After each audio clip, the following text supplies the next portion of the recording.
Күні кеше ғана Шерханмен жұп болдыңдар, құтты болсын. Шыннан айта салайық хайп. Ол видеода тек қана екеуің ғана да. Сондай бір үйде жүру, жігіттермен бірге тұру вообще неге сен үшін қалыпты жағдай ма? Бәрі ойлайды негізі мені қыз емес деп ойлайды.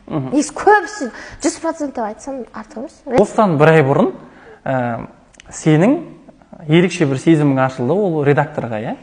Жылап жүрді, иә. Аз уақыт өтті, бірақ уже Шерханмен жүріп болдың сен. Күткен жоқпын ол нәрсе эфирде шығып кетеді деп, шынымды айтайын да. Сосын мен түсіндім, ол адамның минустарын көре бастадым оны.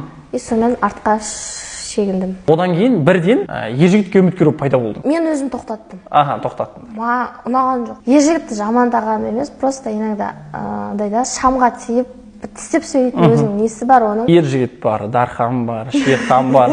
Әртүрлі типтағы жігіттер, иә? Сезімің сенің примерно жарты жыл сайын әртүрлі типаждар болса ма?